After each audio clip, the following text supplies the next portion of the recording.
Hello everyone, welcome back to our next lecture on thermodynamics. हमने अपने last lecture में internal energy के बारे में बात की थी, जिसमें first law of thermodynamics says that energy of an isolated system is always constant. आज हम बात करेंगे इस लॉ की एप्लीकेशंस की. बहुत सारी ऐसी रिएक्शंस होती हैं बच्चों जिसके अंदर गैसेस की फॉर्मेशन होती है, and these gases are capable of doing a lot of work, can be mechanical और या फिर जनरेशन ऑफ हीट, यानी या तो वर्क डन होगा या हीट की जनरेशन होगी. इन दोनों को चीज़ों को क्वांटिफाई करना बड़ा ज़रूरी है, so that we can understand what is going on in this system and how they are affecting और चेंजिंग इंटरनल एनर्जी. तो चलिए सबसे पहले हम इसके एप्लीकेशन में चलते हैं and we will look at work done by the system और इस work is done on the system. हम इसकी बात करेंगे और यहाँ पे हम सिर्फ और सिर्फ मैकेनिकल वर्क की बात कर रहे हैं, not the electrical work. So mechanical work के अंदर हमारे पास दो चीज़ें हैं, one is pressure and other one is volume. मतलब अगर गैसेस प्रोड्यूस हो रही हैं तो वॉल्यूम को वो इंक्रीज करेंगी, so work is done by the system. और अगर उसमें हीट जनरेट हो रही है, so work is done on the system. So let us look at temperature being constant, keeping temperature constant.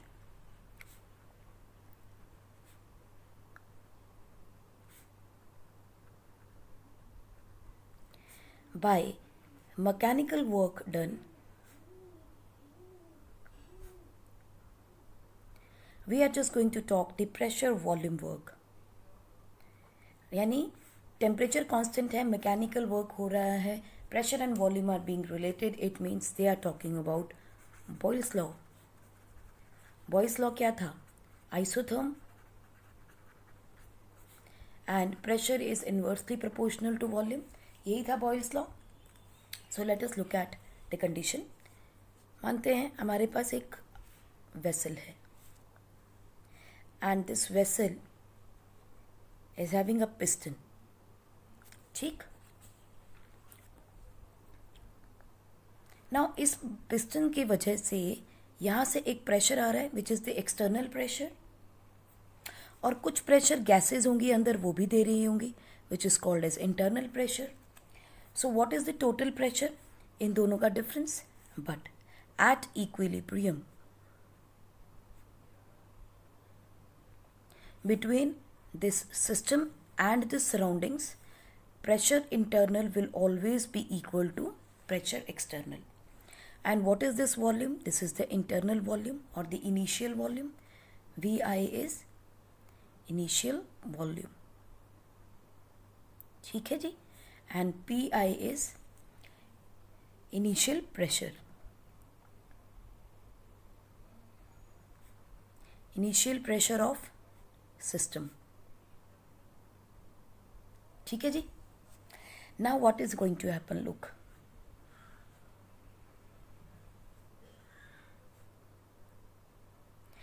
if we are going to add some of the pebbles on this piston, so what will happen? ये था हमारा piston, इसके ऊपर external pressure था. अब मैंने इस piston को दबा के अंदर की तरफ कर दिया. जब मैंने दबा के अंदर की तरफ इसको कर दिया तो ये एरिया सारा का सारा, ये वॉल्यूम जो था कम हो गया. नाउ पिस्टन की पहले पोजीशन यहाँ थी और अब पिस्टन की पोजीशन कहाँ है? यहाँ. So the pressure exerted by the external forces is PE dash, और ये है आपके पास P final from the internal pressure. ठीक. सो PF is the final pressure of system,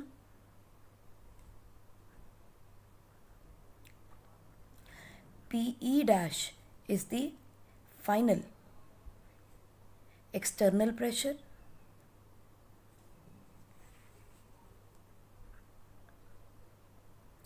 and VF is the final volume of system. अब system हम किसको बोल रहे हैं? इस पूरे वेसल को, अंदर जो सामान है, जो भी चीज़ अंदर पड़ी है, गैसेस पड़ी है, that is called as system. Now again it has to be in equilibrium. तब तक जाएगा अंदर नीचे जब तक इक्विलिब्रियम इस्टेब्लिश होगा.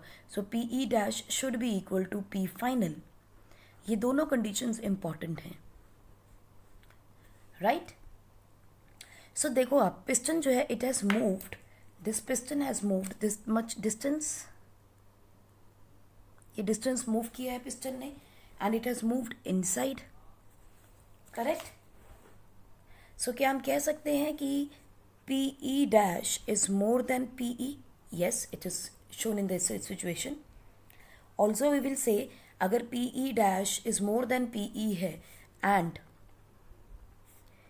P E dash is equal to P final while PE is equal to P initial, so we will say that P final is also more than P initial. It is also obvious from the condition.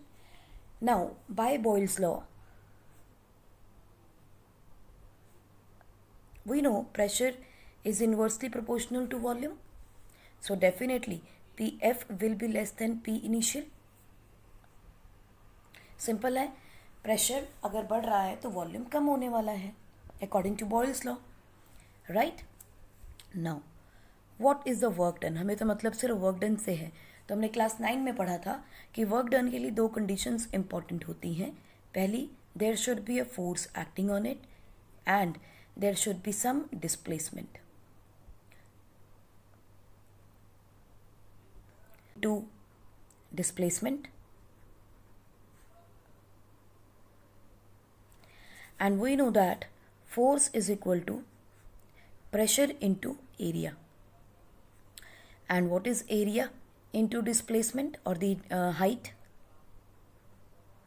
It is equal to volume.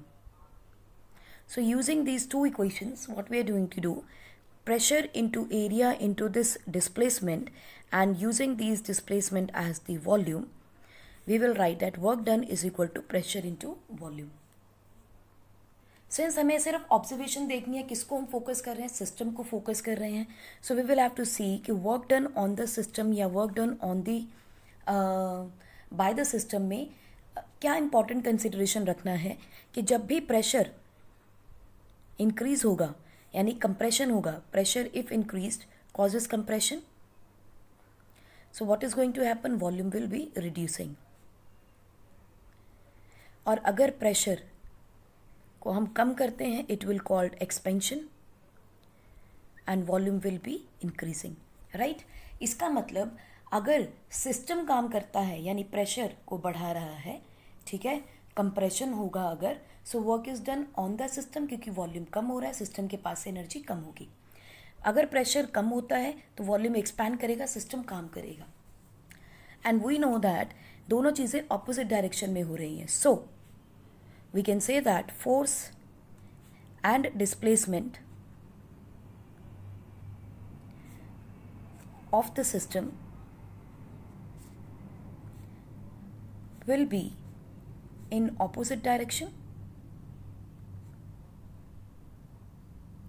देखिए ना, pressure बढ़ रहा है, downward आ रहा है, ठीक है.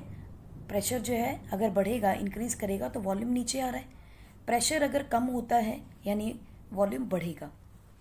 सो अगर वॉल्यूम बढ़ रहा है, work is done by the system, और अगर वॉल्यूम कम हो रहा है तो work is done on the system.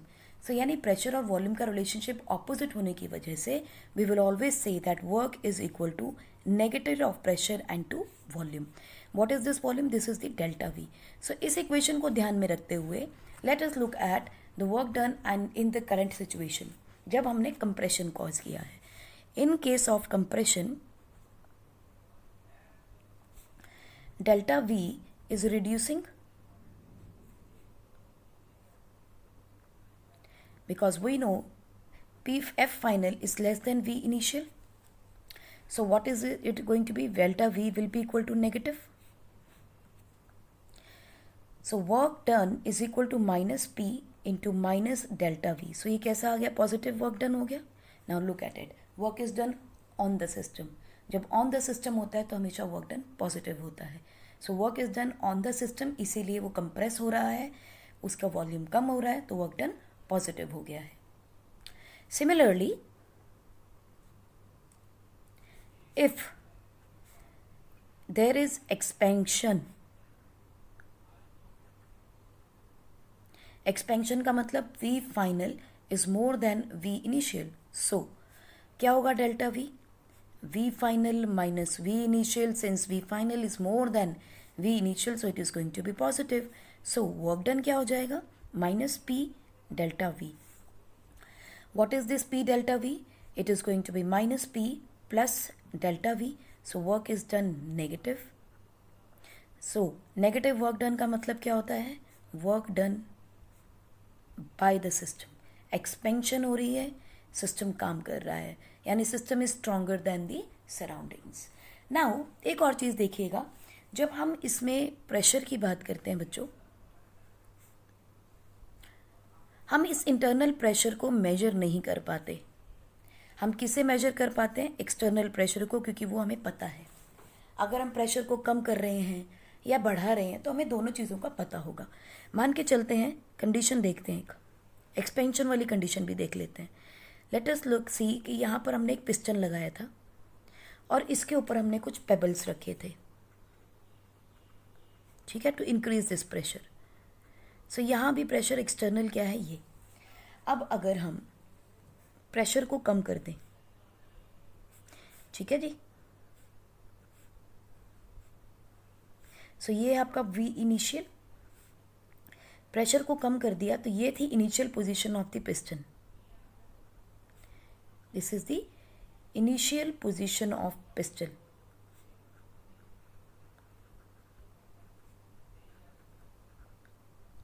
अब जब प्रेशर को आप कम करोगे तो व्हाट विल हैपन, मान लेते हैं यहाँ से हमने, चलिए 5 थे, हमने 4 ही पेबल्स छोड़ दिए हैं।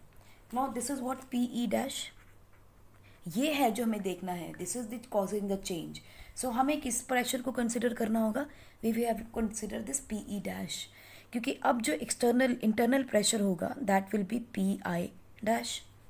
इंटरनल प्रेशर का ये नया प्रेशर हो गया, जिसे हम फाइनल प्रेशर भी कह सकते हैं।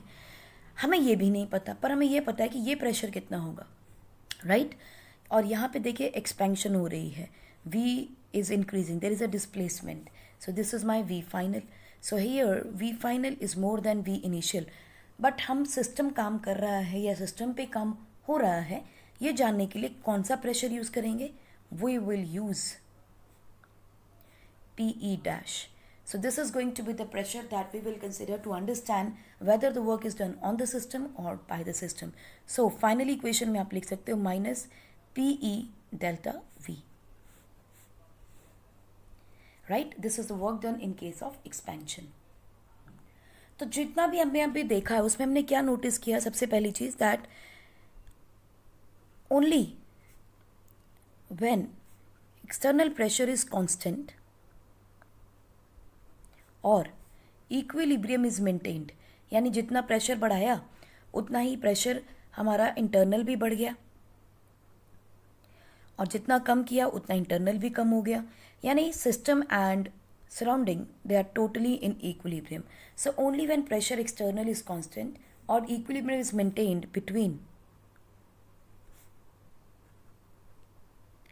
system and surrounding,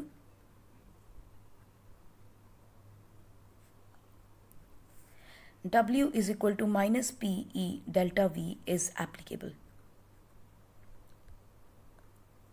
ये तभी एप्लीकेबल है जब इक्विलिब्रियम एस्टैब्लिश्ड हो, जब आपसे ये कहा जाए that external and internal pressure are same, तभी तो आप एक्सटर्नल प्रेशर को यूज़ करोगे.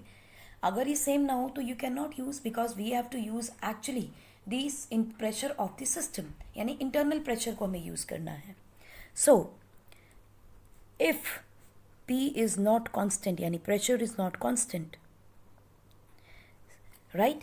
In that condition what will happen? Then you have to integrate, यानी we will use small change in work from 0 to W, and we will take small change in pressure external with dV, where this is the initial volume and the final volume. Condition का मतलब क्या हुआ देखिए,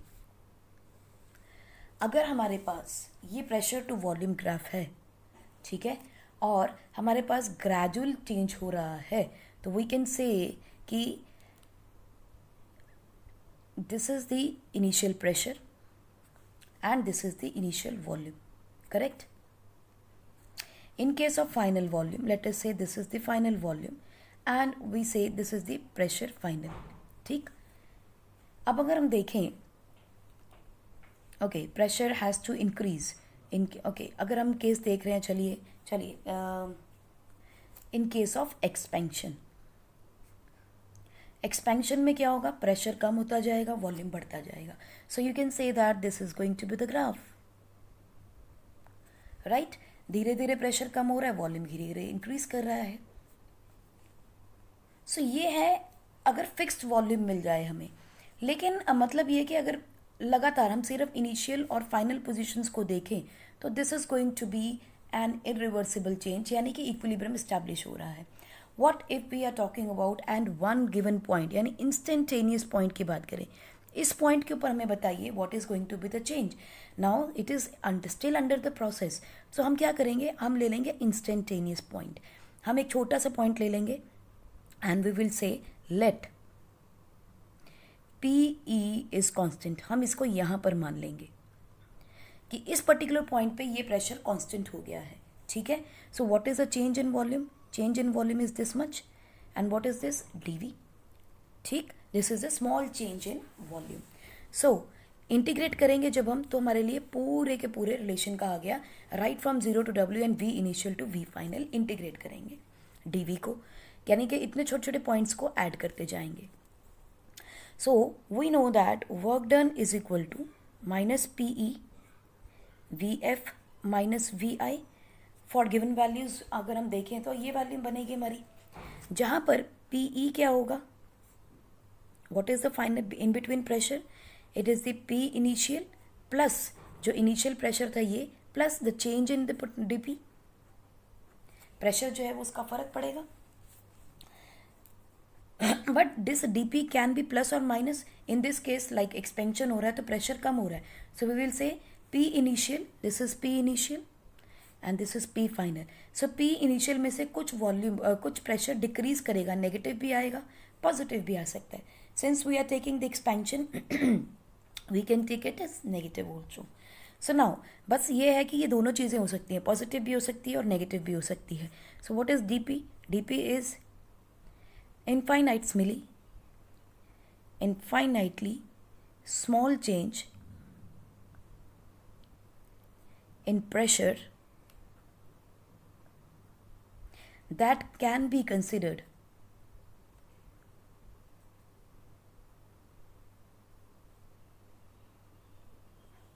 constant. बहुत थोड़े से fraction of time के लिए हम देखते हैं कि वो आपका प्रेशर जो है वहाँ पर बहुत बिल्कुल कांस्टेंट होगा. So this is going to be PE is equal to P initial and plus minus dP. और dV क्या होगा यहाँ पे जो हमने ऊपर लिया है, what is dV, this is also the इस पॉइंट के ऊपर infinitely small change in volume.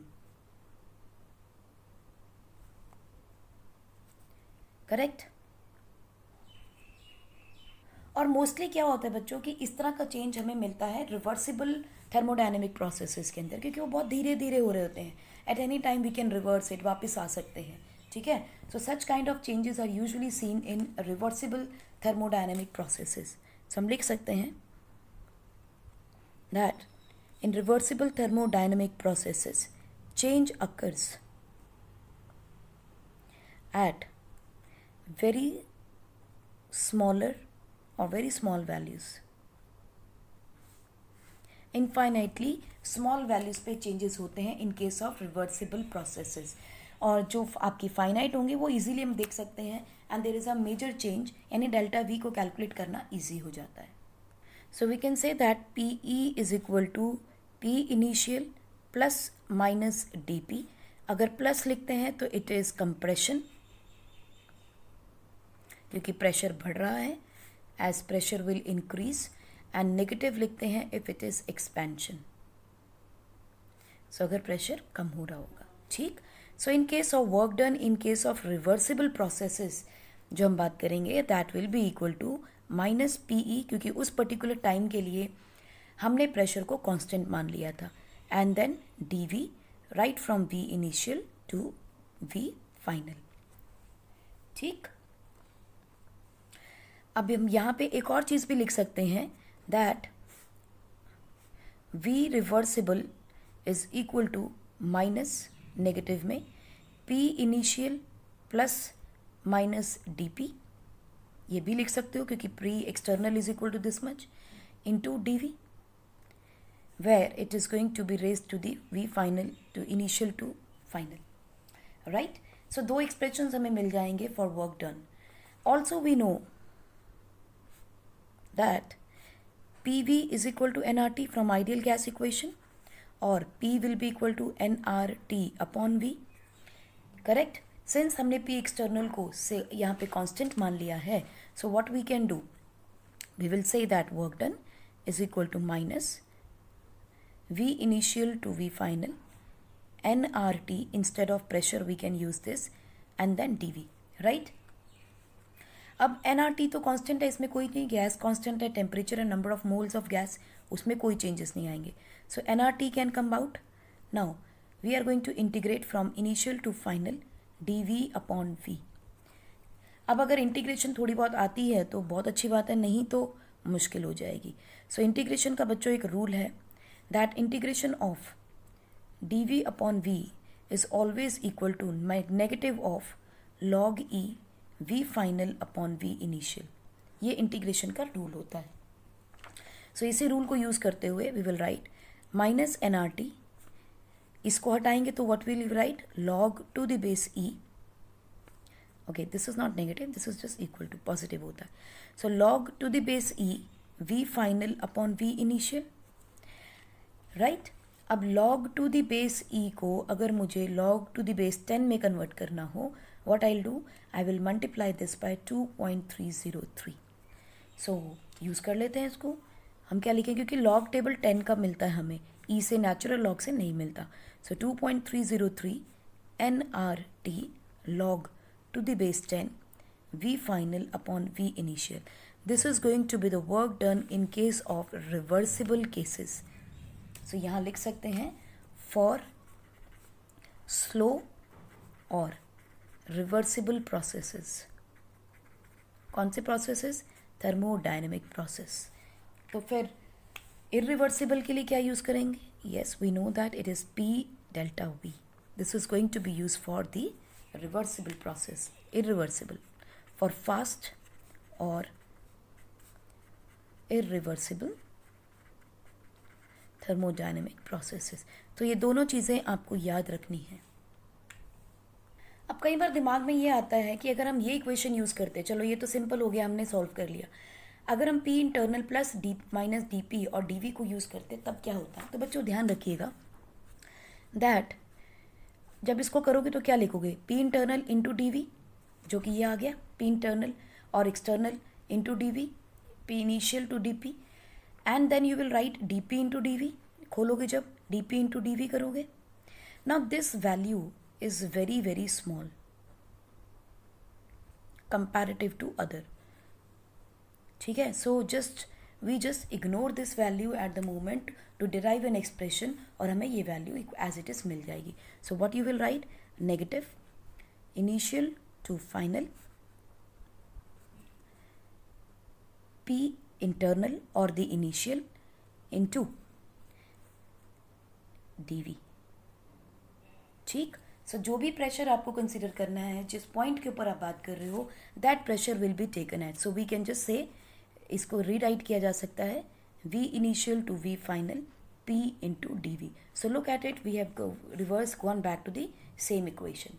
ठीक है, pressure is nRT upon V, same equation आ जाएगी. So we will come back to the same equation, right. So don't get confused कि अगर DP DV आ गया तो कैसे सॉल्व करना है. You just have to use this log value minus 2.303 nRT log to the base 10 change in the volume when it is an isotherm because temperature is still constant. Now similarly, if in a closed system there is no change in volume and only heat is exchanged, volume में कोई change नहीं आता, लेकिन heat exchange होती है between system and surrounding.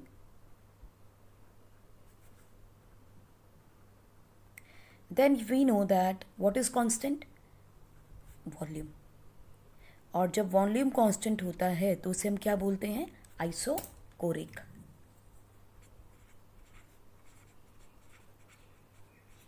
Isochoric thermodynamic process. Volume constant करेंगे तो isochoric thermodynamic process होगा. वॉल्यूम को कांस्टेंट करेंगे तो आइसोथर्मिक थर्मोडायनेमिक प्रोसेस होगा. और अगर प्रेशर को कांस्टेंट कर दिया तो so it will be isobaric thermodynamic process. So इस तरह से अलग अलग मिल सकते हैं हमें. सो चलिए अगर वॉल्यूम को कांस्टेंट कर दे तो what will happen? Delta V will be equal to 0. Why so? Because volume is constant. V final minus V initial will be equal to 0. So from for the first law of thermodynamics, W is equal to delta internal energy is equal to Q plus W. Since work done will be 0 because work done क्या है? Minus P delta V. अगर delta V 0 है सो ये कितना हो जाएगा? 0. So इसका मतलब delta U will be equal to Q. और इसके छोटे से पैर में हम लोग सबस्क्रिप्ट फॉर्म में V लगा देते हैं because this shows that volume is constant. So we can say at constant volume internal energy is equal to the heat energy. चलिए आइसोथर्म में भी देखते हैं एक बार. आइसोथर्मिक थर्मोडायनेमिक प्रोसेस में क्या होगा? इसका मतलब ये है आइसोथर्मिक में temperature is equal to constant. ठीक, अगर टेम्परेचर कांस्टेंट है तो क्यू की वैल्यू क्या हो जाएगी? 0. So delta U will be equal to what? Work done. यानी कि delta U will be equal to minus P delta V only in case of thermodynamic processes isotherm के अंदर. Similarly अगर हम देखते हैं free expansion of gas, free expansion of gas के अंदर क्या होगा? Free expansion of gas at isothermic thermodynamic process. यानी आइसोथर्म भी है जहाँ पर क्यू भी 0 हो गया और फ्री एक्सपेंशन भी है. फ्री एक्सपेंशन का मतलब क्या होता है बच्चों? दैट ऑब्जेक्ट इज इन और सिस्टम इज इन वैक्यूम. और वैक्यूम के अंदर प्रेशर कैसा होता है? 0. सो अगर प्रेशर 0 होगा तो what is work done? Minus P delta V. Now pressure is going to be 0 so work done क्या हो जाएगा? 0. एंड आइसोथर्मिक कंडीशन है उसमें हमने ऑलरेडी देखा है बीइंग आइसोथर्मिक टेम्परेचर जो है दैट विल बी कांस्टेंट. अगर वो कांस्टेंट है तो एक्सचेंज ऑफ हीट एनर्जी क्या हो जाएगा? 0. सो अगर फ्री एक्सपेंशन आइसोथर्मिक कंडीशन में हो रही है तो इंटरनल एनर्जी कैसी होगी? Q plus W. ये भी 0, ये भी 0 is equal to 0. So there is no change in the internal energy in free expansion. तो आप कह सकते हो no change in internal energy. चाहे सिस्टम काम करे चाहे सिस्टम पर काम हो, हमें कोई मतलब नहीं है क्योंकि इंटरनल एनर्जी में कोई चेंज नहीं आने वाला. Now from here we can understand that thermodynamic processes can be of two types. One is reversible and another one is irreversible. दोनों में क्या फ़र्क है? हमने देखा रिवर्सिबल प्रोसेस कैसा होता है बच्चों? Process at any moment can be reversed by an infinitesimally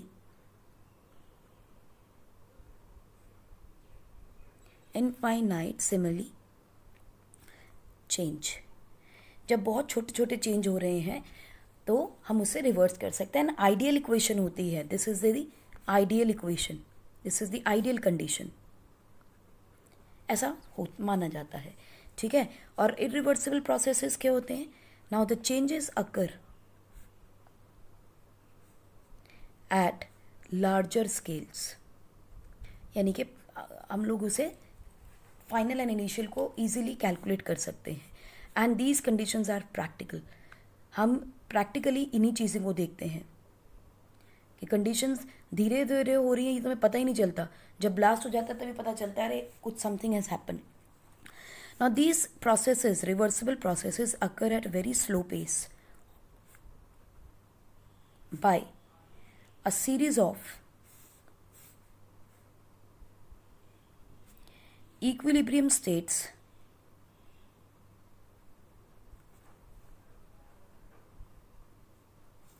between system and surroundings.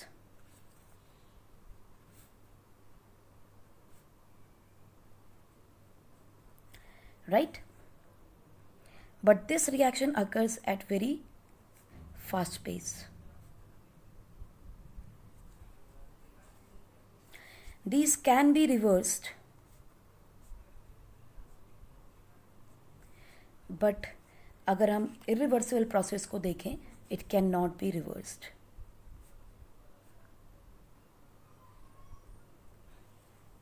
और हमने क्या कहा कि very slow pace by series of equilibrium states between system and surrounding. यहाँ पे बहुत फास्ट पेस के ऊपर हो रहा है and equilibrium at initial and final position और the final stage is observed.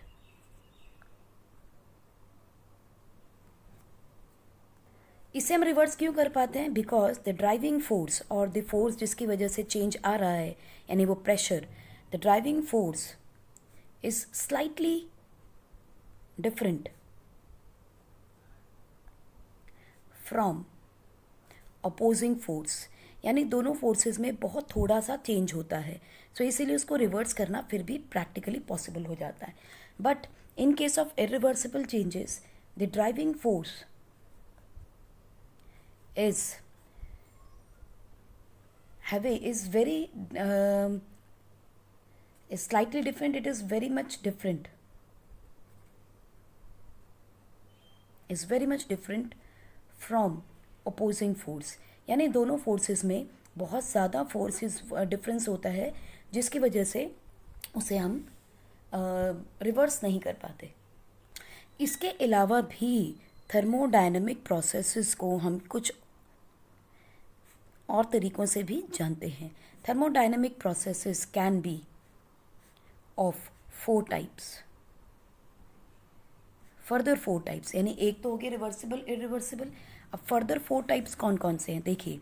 We have isothermal, adiabatic isothermal process, then we have isobaric process, then we have isochoric process and we will have an isolated also, यानी कि adiabatic process. Thermodynamic process, TDP, thermodynamic process, right? अब हमने देखना है कि isothermal जो आपका process है, इसमें क्या होगा. Here change in temperature will be 0 and internal energy will also be 0. ठीक, क्योंकि आइसोथर्मल प्रोसेस है, टेम्परेचर में कोई चेंज नहीं आ रहा, सो इंटरनल एनर्जी में कोई चेंजेस नहीं मिलेंगे. लेकिन हम क्या देखते हैं कि there is a graph between isotherm है, तो प्रेशर टू वॉल्यूम ग्राफ मिलेगा हमें. So internal energy, that is the total energy, is equal to the internal energy and it is directly proportional to temperature. ये हमने पढ़ा है कि internal energy आपकी टेम्परेचर पे डिपेंड करती है. सो अगर टेम्परेचर में कोई चेंज नहीं है तो डेल्टा यू भी 0 हो जाएगा. लेकिन आपकी जो वॉल्स हैं सिर्फ एडियाबैटिक प्रोसेस में आइसोलेटेड होती हैं, यानी कि इंसुलेटेड होती हैं. अदरवाइज देखा जाए तो कंडक्टर की आपकी जो वॉल्स होती हैं, जिस किसी भी वेसल की, दे आर कंडक्टिंग वॉल्स. अगर ये कंडक्टिंग वॉल्स होंगी, सो इसका मतलब डेल्टा क्यू जो है that will not be equal to 0. Change in heat transfer will not be 0. So अगर यह डेल्टा यू 0 है, so from first law of thermodynamics, delta U is equal to Q plus W, right? So we can say if it is 0, so Q will be equal to negative of W, and we also know that W is equal to minus P delta V, so we can say that Q will be equal to W, right? So this is in case of isotherm condition. Now और ये हमें mostly ideal gases में मिलती है। अगर हम isobaric की बात करें, आइसोबैरिक में क्या होगा, प्रेशर में कांस्टेंट हो जाएगा, इसका मतलब प्रेशर में कोई भी चेंज नहीं मिलेगा। अगर प्रेशर में कोई चेंज नहीं मिलेगा तो प्रेशर का बार ऐसा चलेगा, प्रेशर टू वॉल्यूम में, प्रेशर टू वॉल्यूम का ग्राफ बनाए तो P will be constant, there will be no change. So इसका मतलब आपके पास कैसा वेसल है, it is an open vessel, जैसे कि एटमॉस्फेरिक प्रेशर ही लगा हुआ है। So most of the time open vessels में हम प्रेशर कांस्टेंट रखेंगे एंड हमें डेल्टा पी ज़ीरो मिलेगा। और मैक्सिमम क्वेश्चंस में यही यूज़ करने वाले हैं। In 90% of questions P will be taken as constant, यानी आइसोबैरिक कंडीशंस हमें मिलेंगी, ठीक है। So we will say that delta P is equal to zero in case of open vessels, in case of open vessels. Now isochoric में किस में मिलेगा हमें, जहाँ डेल्टा V ज़ीरो हो जाएगा, और ये होगा कौन सा वेसल, क्लोज्ड वेसल्स। अगर क्लोज्ड वेसल्स है, V कांस्टेंट है, इसका मतलब pressure can increase but volume will not increase. So this is what is going to happen with pressure to volume graph. So ऐसे केस के अंदर जब V में कोई चेंज नहीं, सो वर्क डन क्या होगा, minus P delta V, work done will be zero, so internal energy will be equal to Q। So for all the closed cases remember, volume में कोई चेंज नहीं आएगा, this will be used for the questions and the numerical problems. अगर adiabatic system में आते हैं, we know delta Q will be equal to zero in this case, and the system do not accept any change in heat from surrounding, surrounding से कुछ भी अंदर नहीं आ सकता। So in such cases, in case of adiabatic system, देखिए we will have two different graphs. मान लेते हैं कि ये है और एक ये ग्राफ है, ठीक है। This is volume to pressure graph. So what is happening, जो ग्राफ ज़्यादा स्लोपी होगा, the graph which is more slopy is an adiabatic graph, यानी कि लाइक दिस, मोर स्लोपी, कि प्रेशर बहुत तेज़ी से कम हो रहा है, वॉल्यूम में ज़्यादा चेंजेस नहीं आ रहे। So this is the more slopy graph. So in this case delta U is equal to negative, which is the work done. So delta U is equal to negative of work done, because internal W क्या हो जाएगा, W will be equal to U1 minus U2। तो adiabatic system में आपको ध्यान रखना है, since it is going to be negative work done, because volume final is less, is not going to change much, but pressure में बहुत ज़्यादा changes मिलेंगे हमें, वॉल्यूम में कोई चेंज नहीं मिलने वाला आपको एज इट इज़। तो डेल्टा P इंटू V रहेगा, ठीक है। So it will be negative of the W, that is W is equal to U1 minus U2। एक और टाइप का, हम इसे 5 टाइप्स बोलेंगे तो ज़्यादा बेहतर होगा, that thermodynamic processes are of 5 types, isothermic, isobaric, isochoric, adiabatic, and the 5th type is cyclic process. Cyclic process में क्या होगा बच्चों, देखिए we have a pressure to volume graph and this is a cyclic process, correct.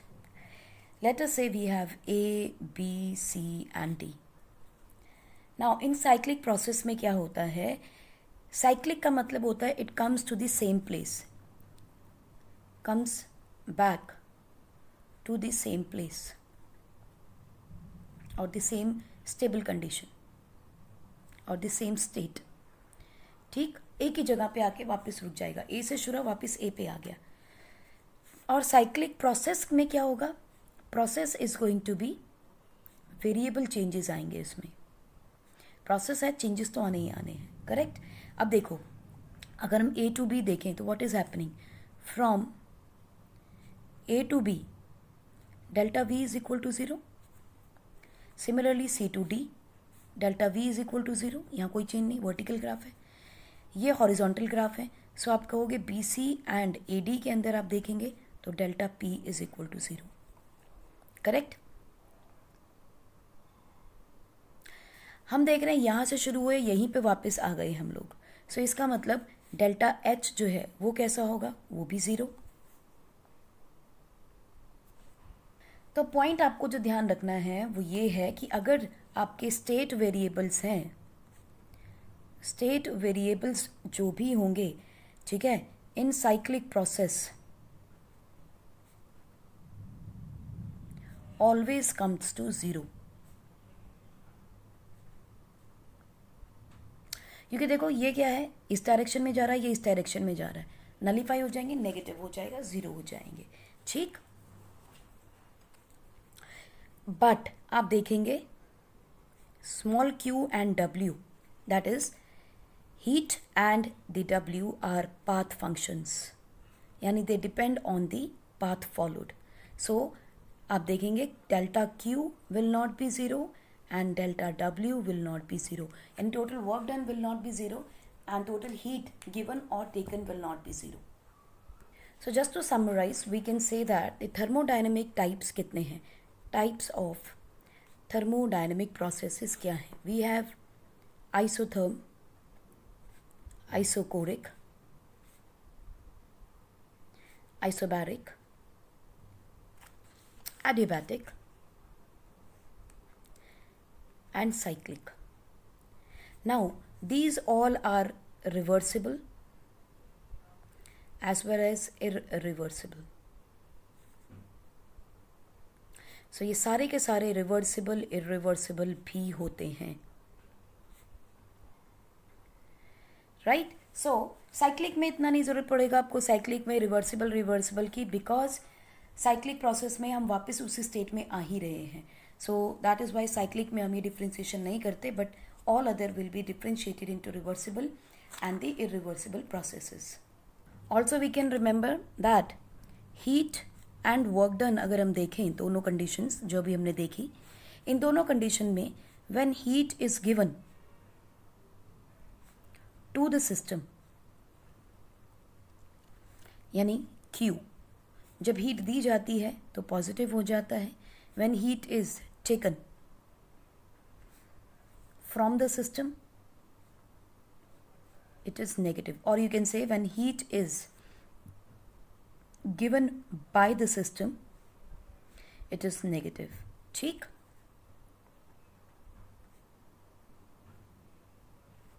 heat is given by the system, चलिए पूरा ही लिख लेते हैं, it is negative. Similarly work done को देखते हैं, work done on the system is positive and work done by the system is negative, right? Before we complete today's lecture, let us just look at the problems 6.1 and 6.3, 6.2, 3 and 4. 2 liters of ideal gas at a pressure of 10 atmosphere expands isothermally. Isothermal आ गया, यानी delta T will be equal to 0 into a vacuum until its total volume is 10 liter. Into a vacuum का मतलब क्या हो गया, pressure will be 0. So और volume कितना है, in 10 liters. How much heat is absorbed and how much work is done in the expansion. तो देखिए एटमॉस्फेयर प्रेशर कितना था आपके पास, प्रेशर आपको दिया उसने 10, लेकिन जब वॉल्यूम एक्सपैंड किया तो किस में चला गया, थर्मल वैक्यूम में चला गया। वैक्यूम का मतलब है that change in pressure is there, लेकिन प्रेशर कितना हो गया, 0 हो गया। So he is asking what is the change in heat energy. So heat energy के लिए मुझे क्या लेना है, क्यू के लिए आप लिखोगे आइसोथर्मल कंडीशन है तो delta U will be 0, delta U will be 0 in isothermal thermodynamic processes में हमने पढ़ा है। When delta T is equal to 0 तो डेल्टा यू भी 0 हो जाती है, because it is only dependent on temperature. So ऐसी कंडीशन में Q is equal to minus W आ गया इक्वेशन, क्योंकि देखिए it says isothermal, isothermal thermodynamic process के अंदर delta T is equal to 0, so और you can say T is equal to constant, delta u is dependent on temperature only. So अगर temperature constant है so delta u जो है वो 0 हो जाएगी। Why so, because u1 will be equal to u2, so delta u 0 हो गया। Now from first law of thermodynamics delta u is equal to q plus w, so अगर ये ज़ीरो हो जाएगा तो what will happen, we will say Q is equal to minus W, and what is W, W is minus ये वाला निकाल रहे हो, और W क्या लिखते हैं, माइनस P एक्सटर्नल, यानी P external into delta V, यही लिखते हैं. So we will write P external delta V, right. So what is pressure, it is given to you that the white it is vacuum, vacuum में convert हो रहा है तो 0 into 10 से लेके वॉल्यूम में कोई भी चेंज हो रहा है. He says there was 2 litres of ideal gas, initial volume कितना था 2, सो फाइनल वॉल्यूम कितना दे रहा है 10 लीटर. तो इससे ट्रैप में नहीं आना, -2, anything multiplied by 0 is 0, so इसका मतलब Q will be 0, right. So in this case no work is done, क्योंकि it is an isothermal free expansion of the gas, क्योंकि प्रेशर भी 0 हो गया है. There is no work done and there is no heat absorbed. Next question देखते हैं. Consider the same expansion but this time against a constant external pressure of 1 atmosphere, यानी vacuum नहीं है लेकिन अभी प्रेशर में कोई चेंजेस आ रहा है. सो let us look at it. Same condition से मतलब हो जाता है उनका कि टेम्परेचर अभी भी कांस्टेंट है, यानी इंटरनल एनर्जी 0 है.